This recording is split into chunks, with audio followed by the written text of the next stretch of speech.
Hi everybody, welcome back. It just seems I haven't seen you for ages. I haven't sat down and had a chatty video with you. We came back from Hungary not too long ago. I don't know if you've seen my videos I was posting while we were back home.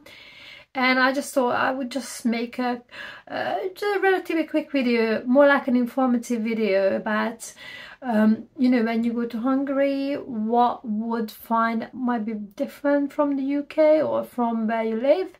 So hopefully you will find this video informative and interesting. So please make sure you stay tuned.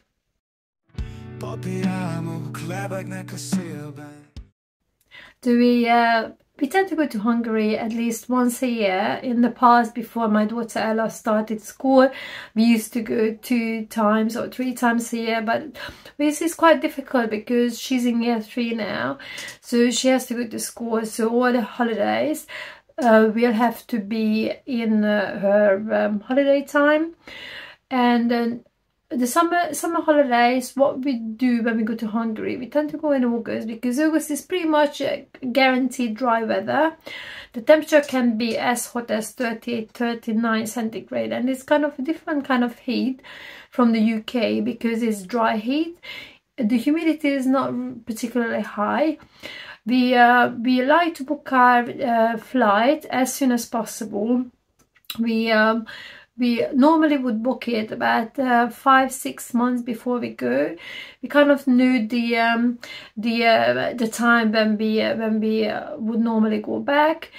And Ella finishes school normally in July, but we always kind of keep an eye on the prices, because what I found, when the school finishes in the UK, the prices are really high, and throughout August it's quite high as well. But we managed to get our ticket at reasonably, pretty much for the same price what we paid for last year. And I always shop around for flights. Thankfully we don't have to pay for accommodation. That's all sorted. But the flight, I price compare. I do with Ryanair and even British Airways, because a few years ago British Airways was surprisingly the cheapest option. And this time, and even last year, we decided to go with Ryanair. So all 3 of us, it was just over £900. I know it is a lot of money. It's a return ticket from London Stansted Airport to Budapest and back.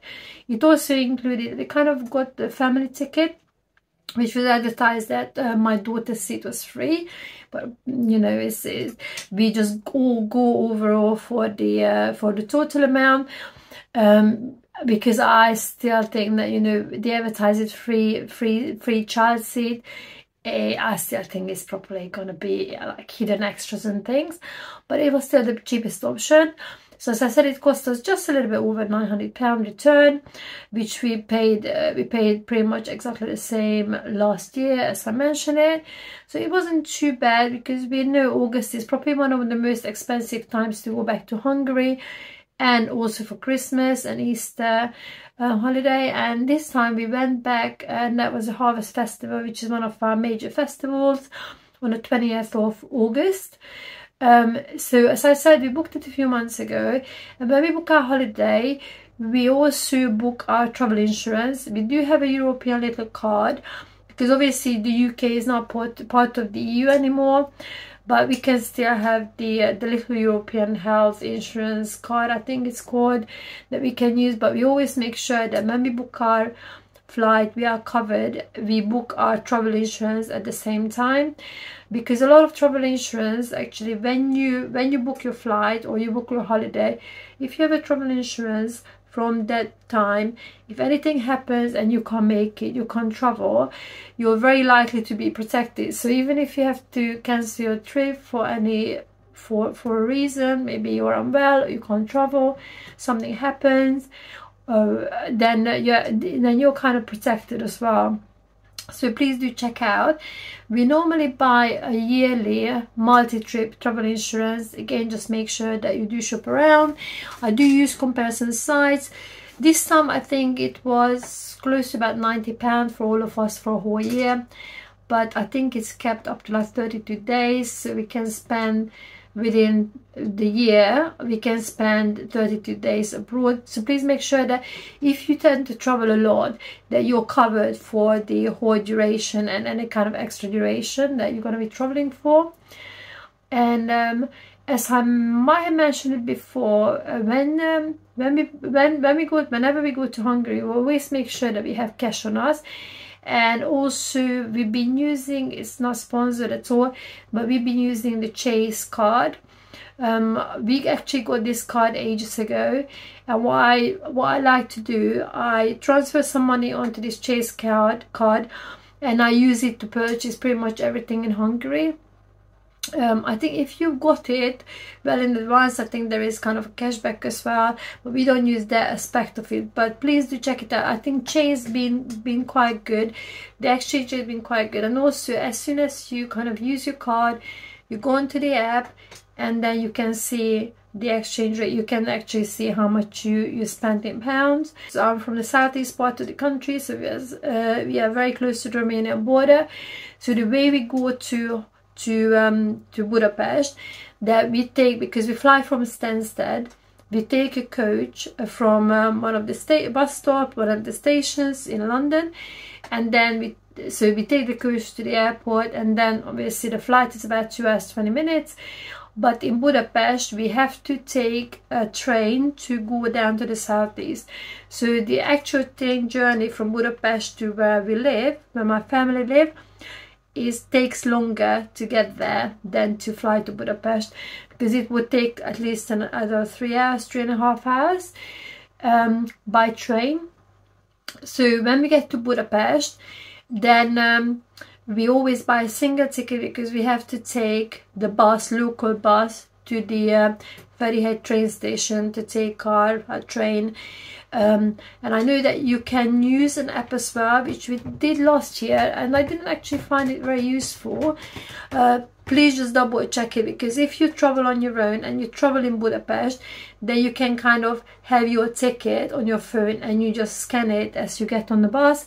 But it was 3 of us, and last year it was very difficult, because I tried to scan it as I was getting on the bus, but I was holding everybody up. So I felt terrible. So this year what we did, we just purchased some single tickets, enough single tickets from the machine that you can actually use your card when we landed at Budapest airport. So it's been quite handy. So we just use a single ticket to get to the train station. And I did not know it, because I think I mentioned it in one of my videos. It's quite a new thing. I think it might be from January, when if your child is under 14, that you don't need to buy them a bus ticket. As I said, because we didn't travel around in Budapest, so I don't know, it may have different rules, but definitely in my area, under 14s do not pay for travel. And on the train, we did have to buy a train ticket for Ella, but it was more like buying a seat rather than a ticket. And for buying a train ticket, I think you have to be quite specific, and you have to know which train ticket you need for a particular train, because a lot of our trains you actually need to buy a seat. And what threw me off last year, I think there was a delay, or we got on another train, and I just, well, it might be similar, but we actually had to buy a brand new ticket. So please don't be surprised, but you can buy the train ticket either online, which we did. In that case, when you purchase it, it's on our almost like a National Rail kind of website. And then you just register, you put down your details, you choose where you want to go, and then you will get, it's like an electronic ticket. Or you can just buy it from the actual train station, or you can buy it from one of those machines, ticket machines as well. Or if you're really struggling, or you didn't have a chance to buy a ticket, I do know that you can buy tickets on the train as well, but I believe they are a lot more expensive, so you may not want to do that. So that's that I wanted to cover. And I think if you're in Budapest, you probably wouldn't have any issues with communication. But I'm from a very small town, and the younger generation do speak English, and I think even kind of my generation might be able to communicate. The older generation, I think, would find it quite difficult. I think it's still worth a try. I always say that, you know, when you go to, or when we go to another country, we always make an effort, although normally people would reply back to us in English. But Hungarian is a very, very difficult language, so, you know, I'm sure there will be no hard feelings, you know, but I'm just saying that if you go outside bigger cities, then the communication barrier might be there. What else? Our foods are absolutely gorgeous. I don't know if any of you have tried Hungarian food. We absolutely loved it. We were going to see a family. I mean, my sister-in-law Andy, she's one of the best cooks around. My auntie, we went to just excuse the cat, she's kicking off obviously that I'm recording. So my auntie, she was a chef for decades, and she's a brilliant cook as well. So it was a really nice and relaxing time to spend with my family. My sister's got a daughter who is very similar age to Ella, so even though there was a language barrier, but they still managed to communicate, and they had the best time ever. And we were going out, we spent a lot of, so we had a really, really relaxing family time. And what I was gonna say, if you're in Budapest, I think that, I don't know if it's still, Budapest card is still around, it's worth checking it out, or where you're staying, if it's a bigger city, if they have anything that would be specific, the card would be specific to the area, you might also be able to get some discounts as well. Like we used to have in my area, we used to have a card. Unfortunately, we don't have it anymore. But there are some places, you know, I think where you would be able to use the Budapest card within Budapest, and you'll be able to get some discounts on, you know, some food places, for example. But please do check it out. The best time to go to Hungary, I think every season's got its beauty. As I said, we go to Hungary in August when it's very hot. We went back, I personally went back a few years ago when my gran was in hospital. It was January, and I just felt I just could not get warm. It was way too cold for me. Very often the temperature can go up to like -10, -15, or even colder. We do have snow, although now it's probably more rare. It's rarer than when I was young. But the winter is very, very cold. Spring is quite wet as well. That's why we don't really go back for Easter, and I would say May is probably when it starts warming up, but Easter would be probably still quite wet.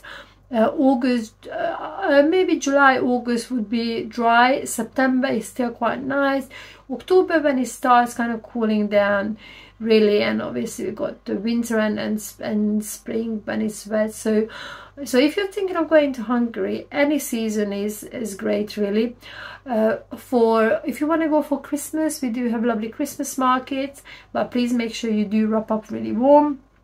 If you want to go in the summer, summer is beautiful. It's always very hot, so if you're a sun worshipper, I think you would absolutely love Hungary. But then the spring is beautiful as well, and there are so many things to see.